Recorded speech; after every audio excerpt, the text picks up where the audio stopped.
Hi friends, welcome to day 11 of the 25 push-ups for 25 days challenge to bring awareness to mental health. And today's subject is, boom, how a smart scale can help you lose weight. For the last few days I've been talking about how a rowing machine has allowed me to heal my sprained foot or ankle.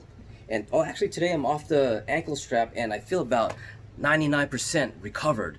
This morning I discovered some scientific research that gave me insight into why a rowing machine might actually help with the recovery. Yesterday, my buddy Rio wrote, "Cardio improves blood flow. Don't forget to ice your ankles for 20 minutes. Yeah, dude, thank you." So that clue led me into researching blood flow this morning. Just like Batman, I was a detective. So I found this article by Dr. Daniel Trimberger II, When to Use Ice or Heat, How to Treat Sprains, Strains, and Other Sports Injuries. Generally speaking, ice therapy is more appropriate for new injuries like sprains and strains, whereas heat therapy is typically better for treating chronic conditions. Heat can also be used following an acute injury to increase blood flow once the swelling has subsided. There goes that word again, blood flow. I'm on to you! And that clue led me to this foot and ankle surgeon who wrote an article called, "Why Won't My Ankle Sprain Heal?" A bone fracture typically takes 6 to 8 weeks to heal, while a ligament sprain can take between 3 and 6 months to heal. The time difference in healing a bone versus a ligament is all about blood flow. The bone has better access to blood, whereas unfortunately, ligaments do not. So this could potentially explain how doing a row may actually heal your foot or ankle that's been sprained after you've done rice, rest, ice, compression, elevation, and then doing the ABCs with your foot, and then finally going vertical and doing yoga to build up a little bit of strength, and then taking it to that final step on a rower machine and going horizontal and doing cardio to get your heart rate pumping, which increases the blood flow down to your foot and ankle. Those ligaments need it. And that's how Batman defeats villains and sprained ankles without any superpowers. He uses science and psychology. Whoa! That's why you're the world's greatest detective. Now it's time to talk about how this smart scale can help you lose some weight. Here's a research paper called The Efficacy of a Daily Self-Weighing Weight Loss Intervention Using Smart Scales. The 6-month intervention included a cellular connected smart scale for daily weighing. And the results were, the intervention group lost significantly more weight compared to the control group. 6 months with a negative 6.55% loss versus the control group who only lost less than 1%, precisely negative 0.35%. A greater percentage achieved 5% and 10% weight loss. Some of these research papers are super hard to read. All right, now that we've gone to the science, let's go into the psychology. Here's an article on heart.org, The Pros and Cons of Weighing Yourself Every Day. That's an action we call self-monitoring, which is an evidence-based strategy that we use with all kinds of behavior change, said Amy Walters, a psychologist and director of behavioral services at St. Luke's Health System. But there can be drawbacks to spending too much time on that scale. You can get obsessive about it, Walters said. We want to focus on trends and not get hung up on today's number. Weighing daily may be distressing if you don't see the scale change or have a negative impact on motivation. So I've been using that Fitbit scale every day since I started this 25-day challenge, and I actually got it probably a few weeks before the challenge started. And admittedly, it's helped me stay focused and on how to make adjustments every day about losing weight. I haven't reached the obsessive part yet. That number, Zerner said, isn't always a true indication of progress. If somebody loses a pound of fat and gains a pound of muscle, that's 2 full pounds of change, and that's meaningful, she said. Nor is the scale the only measure of success. So that was some wonderful insight on using a scale to lose some weight, and I thought it was important to give you varying opinions on using a scale to lose weight, so that you can make an informed decision yourself, man. So this smart scale is awesome because it makes logging your weight every day super easy.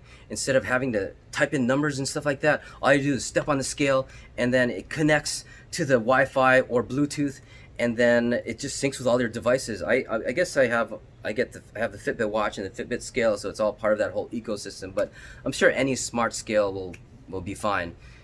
I believe you can get the Fitbit scale for $40. It's well worth investment in my opinion, because anything that reduces friction to recording data is going to help you out a lot and save a lot of time. Alright, now it's time to do the 25 push-ups. Today is going to be a bit of a rest day for me. I feel like after doing that row, I need to let my body recover for a bit. So I'll do some push-ups, and I think I'll do some yoga today and try to balance and build some strength using gravity. Yesterday, Eugene Baldovino accepted my push-up challenge, and he gave me a great idea. Boom. Dumbbells, man. Damn, you are in beast mode. Look at those push-ups. Let's put that there. Ugh.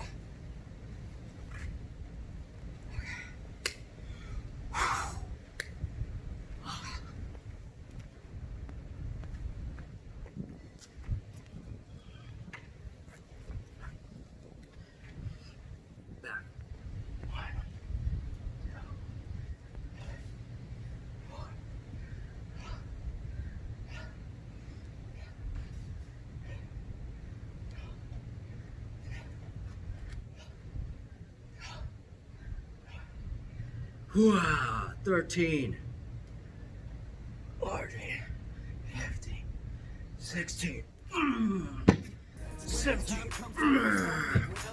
18, 19, 20, 21, 22, 23, 24, 25.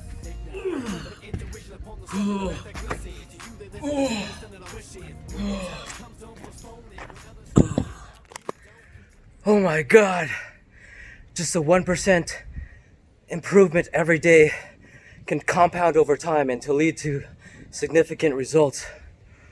My arm is tired.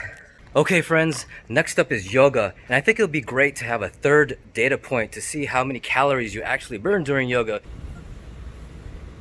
Day 3, Deep Focus, a strength-based flexibility class. Stand your left leg up. Try to push into the air with most slowly lower all the way to your mat. Press down to the tops of the feet like crazy. Maybe sink an inch lower.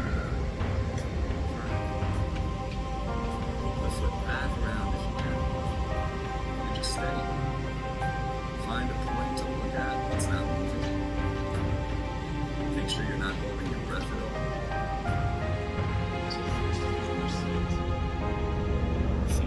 Really want to impress upon you. If you can control this thing between your ears, you can do anything you want with your life. Great job. I'll see you next time. 249 calories. Very nice. So I just finished doing yoga and burned 249 calories. The last time I did it, where was it? Last time I did it, I burned 162 calories, and the first time I burnt 342 calories. Yeah, so I think it's reasonable to say that you roughly burn 250 calories doing yoga based on 3 data points. And after the first time I did yoga, where I burnt over 300 calories, it was probably because it was the result of drinking caffeine, and I was in the peak state, which was roughly an hour after drinking that stimulant. And another thing I just realized about doing yoga, besides building strength, is that in yoga there's something about finding your center, and I believe that's more of a spiritual thing in yoga. But from a scientific perspective, everybody's center of balance is slightly different.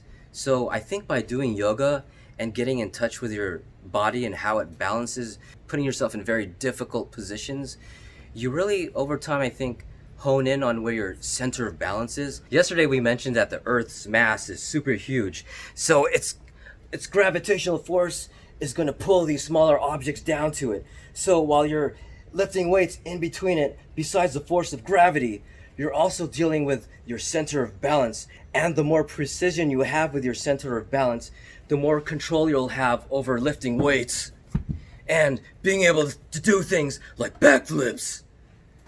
Oh my God, I think I'm losing my voice. No, I'm losing Batman voice. Damn it. All right, man, science.